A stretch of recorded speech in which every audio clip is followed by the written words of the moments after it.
January. Kakasimula pa lang ng taon. Hindi lang buong mundo ang nag-celebrate ng bagong taon, pati na rin ang pamilya ni Police Senior Master Sergeant Dayan Marie Molinedo. At masaya niyang sinalubong ito kasama ng mga mahal niya sa buhay sa Ilocos Sur. Lingid sa kanilang kaalaman na ito na pala ang huling malaking selebrasyon na kasama nila si Dayan at ang kanyang anak na si Maeng. Welcome back sa mga datihan at welcome sa mga baguhan. Ngayon, pag-uusapan natin ang mga bagay-bagay before the silence. Bago pa man ang lahat, kung mahilig ka sa mga ganitong klaseng kwento, ano pa ba ang hinihintay mo? Mag-subscribe ka na. Sabay sa pag-like and share para mas maipamahagi natin ang nakararapat na hustisya sa mga biktima. January 16. Pinaalam ni Dayan sa kanyang kasambahay na pupunta siya ng Novaliches, Quezon City para sa isang transaksyon kaugnay sa kanyang sasakyan. Hindi pinaalam ni Dayan sa kasambahay kung sino yung kikitain niya, basta sa Novaliches lang. At sa pag-alis niyang yun, kasama niya ang kanyang anak na si Ismael. Natapos ang araw na yon, pero walang Dayan, walang Maeng ang bumalik. Kinabukasan, sinubukan nilang tawagan, walang sagot. Nag-send na ang pamilya ng maraming text, wala man lang isang reply. Ang ganitong reaksyon o pag-uugali ay hindi usual kay Dayan. Kasi sa pagkakaalam ng kanyang pamilya, si Dayan ay isang responsableng tao. Di niya hinahayaang may mag-alala sa kanya, lalo na ang kanyang pamilya. Kahit pa man na minsan may nararamdaman silang may tinatagong personal na mabigat sa kalooban si Dayan, pinapakita pa rin itong matatag sa pamilya. Ayon sa pinsan ni Dayan, siya ang pinaka-strong sa amin. Sa hindi nakakaalam, si Dayan ay 38 taong gulang lamang at nanay siya sa kanyang 3 anak, isa na si Maeng. At minsan ikinasal siya sa dating asawa na si John Molinedo na isa ding pulis. Ayon sa impormasyon, ang mag-asawa ay may 3 taon nang hiwalay. Si Dayan ang naiwan sa pangangalaga sa 3 bata habang ginagampanan ang kanyang tungkulin bilang isang Police Senior Master Sergeant sa Regional Personnel and Records Management Division ng National Capital Region Police Office. Lumipas ang mga araw, wala pa ring Dayan, wala pa ring Maeng na nagpakita. Iba na ang nararamdamang kutob at kaba ng pamilya ni Dayan, lalo na ang kanyang ina. Nabalitaan din ng dating asawa ni Dayan na simula pa January 16, hindi din siya pumapasok sa opisina, kaya napagpasyanan niyang i-report as missing person ang mag-ina. Sa pangunguna ng Taguig City Police, nagsimula agad mag-conduct ng investigasyon. At noong January 24, 3:30 ng hapon, sa may isang sapa sa kahabaan ng Pulilan Baliwag Bypass Road, sa Barangay Dulong Malabon, Pulilan, Bulacan, natagpuan ang katawan ni Dayan na wala ng buhay. Positibong kinilala ng kanyang asawa at kapatid ang biktima sa pamamagitan ng kanyang mga tato at suot na damit. Ayon sa isang barangay personnel, meron daw silang naaamoy na hindi maganda sa naturang area. At yun nga, isang napakalupit at masakit na eksena. Si Dayan, ang kanyang katawan ay nagsimula ng mabulok. Nakabalot ng isang tela sa loob ng isang itim na garbage bag at plastic. Pero nasan si Maeng? Wala doon ang bata. Nakaramdam ng konting pag-asa. Sa panayam ng kanyang lola at mga kamag-anak, hiling lang sana nila na sana yung bata spare na lang kasi walang kamuwang-muwang yung bata. Sana maibalik niyo po sa amin ng maayos. Habang pinaiigting ng mga otoridad ang kanilang pagsisikap upang matunton ang 8 taong gulang na anak ni Dayan na si John Ismael na huling nakitang kasama niya, sinimulan din nilang imbestigahan at tuntunin ang huling tao at lugar na pinuntahan ng mag-ina batay sa impormasyon ng kasambahay na doon nga sa Novaliches. Kalaunan, nag-imbestiga at sinearch nila ang naturang lokasyon. Natuklasan ng mga otoridad ang mga bakas ng pinaghihinalaang dugo sa loob ng bahay ng isang car agent na ngayon ay kasalukuyan ng itinuturing na person of interest sa pagkawala at pagpaslang kay Police Senior Master Sergeant Dayan Marie Molinido. Ayon kay Lieutenant Margaret Panaga, tagapagsalita ng Special Investigation Task Group. Ang naturang bahay na matatagpuan sa Barangay San Agustin, Novaliches, Quezon City ay sinuri ng Scene of the Crime Operatives or SOCO noong Miyerkules, January 28 ng gabi matapos matukoy ng mga investigador na ito ang huling lugar kung saan nakitang buhay si Dayan. Sa pahintulot ng abogado ng car agent, isinailalim ng pulisya ang nasabing tirahan sa masusing crime scene processing at forensic examination. Isinagawa nila ang luminol test para siguradong matukoy talaga nila na ang mga bakas ng nunggo hindi galing sa hayop kundi sa isang tao. At habang isinasagawa ang pagtitest, nag-CCTV backtrack din ang SOCO para malaman din nila kung paano tinransport ang katawan ni Dayan galing Quezon City papuntang Bulacan. Kalaunan, na-recover din ng mga pulis ang posibleng sasakyan na ginamit para sa pagtransport ng mga katawan ng biktima, which is an SUV gray Toyota Fortuner sa kahabaan ng Sakura Street sa Deca Clark Residences and Resorts sa Barangay Margot, Angeles City. Gayon din ang mismong sasakyan ni Dayan na Toyota Innova sa Baguio City naman. Ang naturang sasakyan ay kinumpirman sa isa sa mga suspect.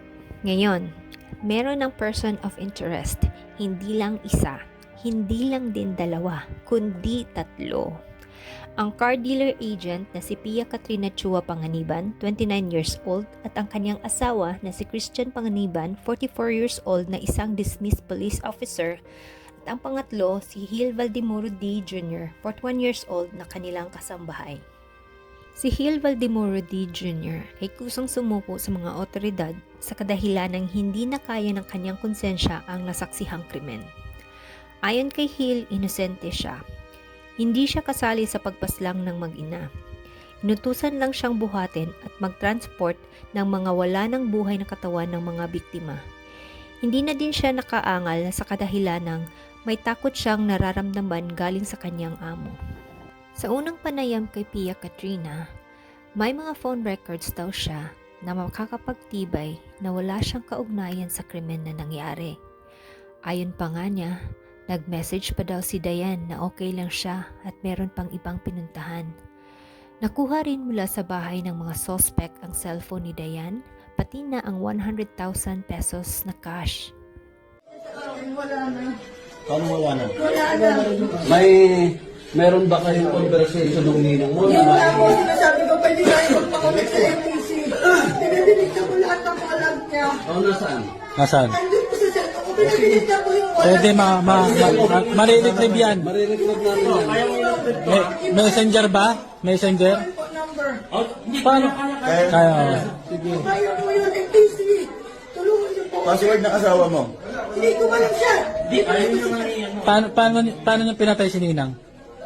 Pinaluhod niya po si Ninang. Saan? Nagpapakaawa si Ninang sa kanya. Saan si pinatay si Sa Nina? hideout po. Hindi Sa ko hideout. alam Sa hideout. na sinasabi niya. Pumunta ka, hindi mo alam? Hindi ko pumunta. Oh, Hindi ko pumunta. paano mo alam na pinaload? Pinanood po siya. Nag-video call niya po siya. Video call niya ako pa sinasabi. Pinanood niya si Ninang. Pero ito ay malaking kasalungat sa confession ni Hil. Ayon kay Hil, sila mismong mag-asawa ang mastermind sa pagpatay kay Dayan at ng kanyang anak. Noong araw na yon, pinapunta siya sa location pero hindi pinaalam kung ano yung gagawin. Pinahintay lang siya sa garahe at biglang narinig niya ang biglang paglakas ng speaker sa loob ng bahay at sabay na may tunog na putok ng baril.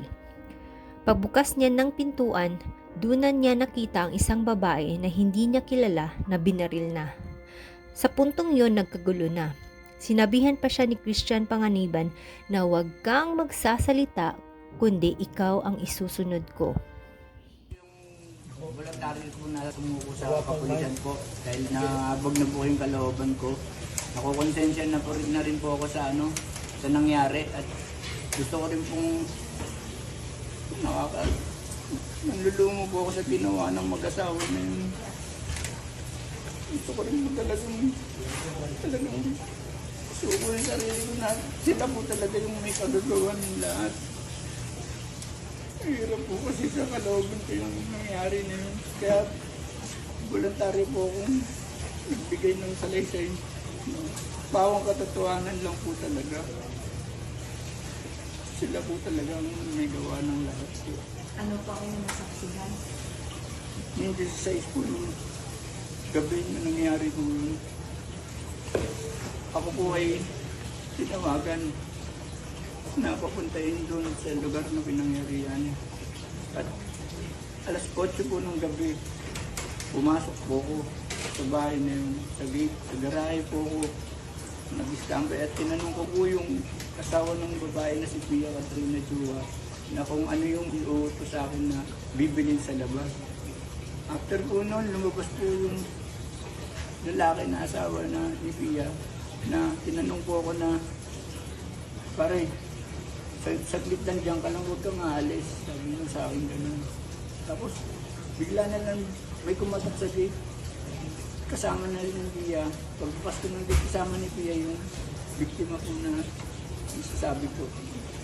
Then, nag-lock po. Dumiretso po sila dun sa loob ng bahay. Tapos lumabas po yung asawa ng lalaki. Nakibanding po sa akin sa labas at tinanong, Rick, diyan ka lang, huwag kang maalis. Pag umalis ka, tulungan mo muna ako. Sabi niya sa akin. Hanggang sa lumipas po ang ilang oras. Hanggang sa lumipas po, bigla pong lumakas ang tugtog ng paligid sa speaker po na nanggaling. Then, bigla pong may kakaibang tunog na lumabas sa speaker na iba po ang tunog po talaga ng baril. At pagbukas ko po ng pinto, doon ko na po nakita na yun na nga po, binaril na nga po ng asawa ni Pia Katrina Chua. Hindi ko kilala ng babae na nasa loob ko, na nakaganon po. After nun, tinanong ko siya, ano nangyari? After nun, yun, nagkagulo na sa loob.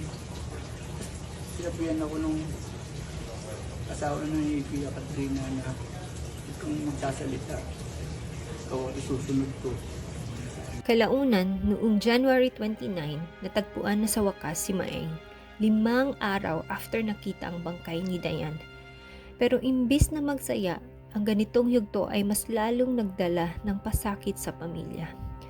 Kasi ang dating napakabait at masayahing bata ay ngayon wala ng buhay.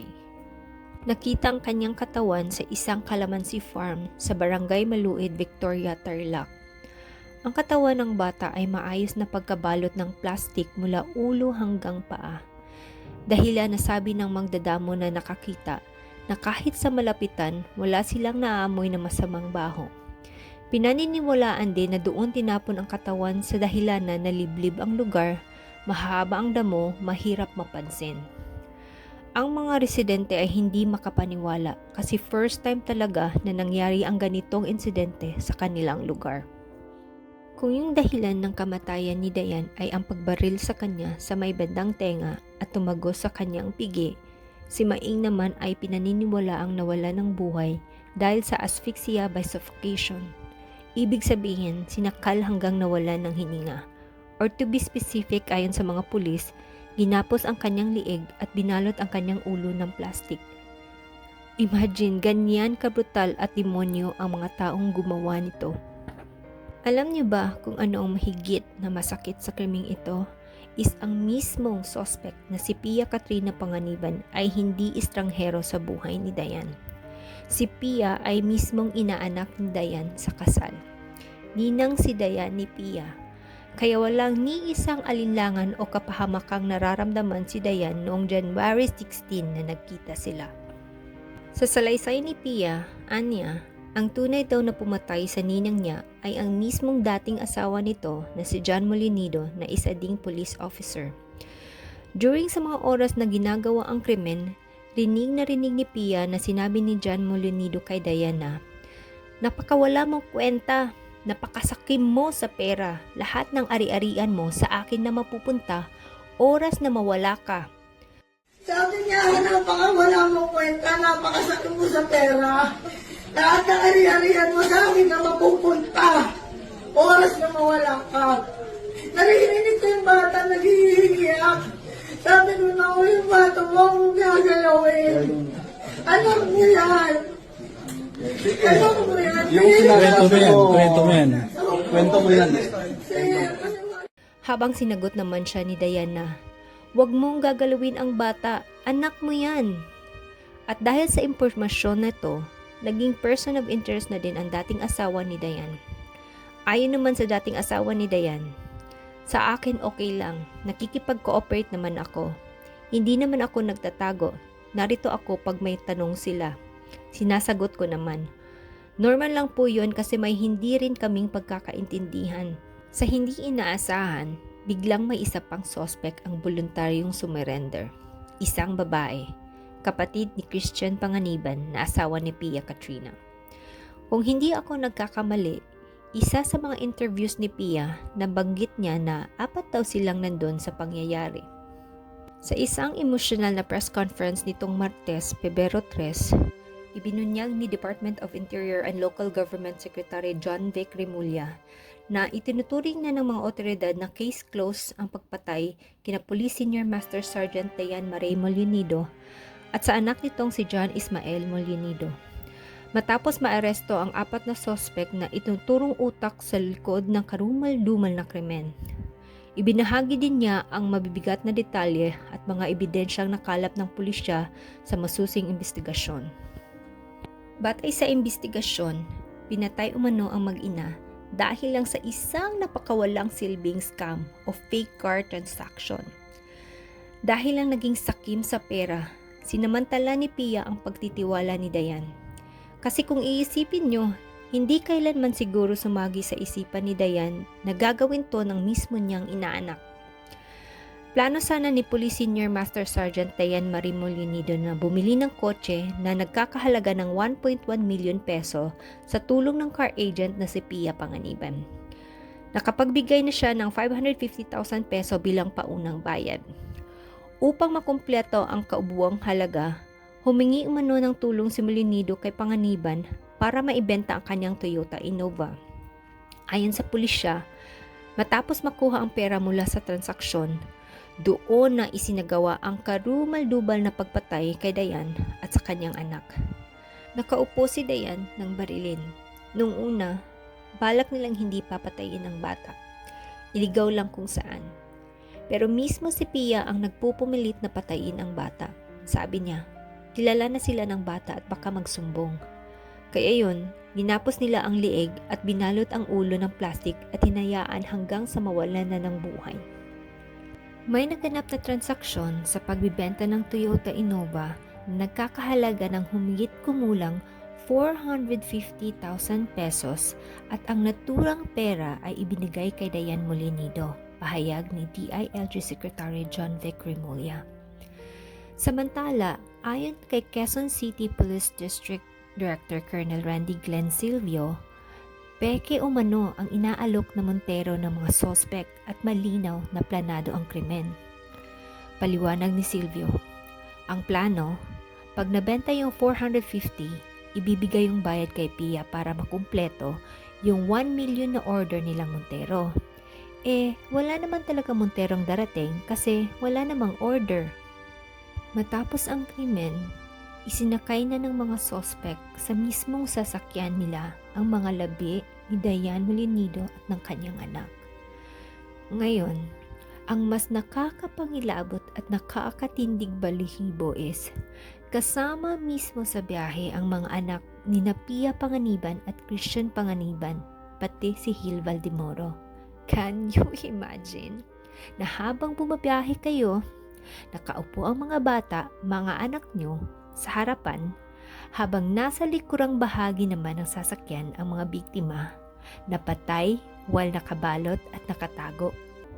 Samantala, patuloy pang sinisiyasat ng mga otoridad ang posibilidad na may kinalaman ang mister ni Diane na si Police Senior Master Sergeant John Molinido sa nasabing krimen.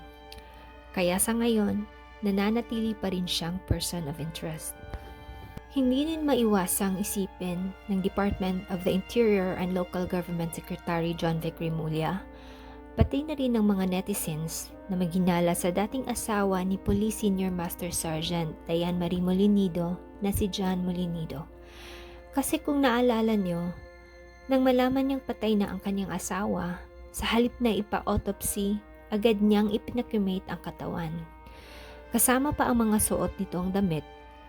Meron namang iba na sabi tama lang din ang ginawa ng dating asawa kasi nga ilang araw na din na walang buhay si Diane at for sure naagnas na.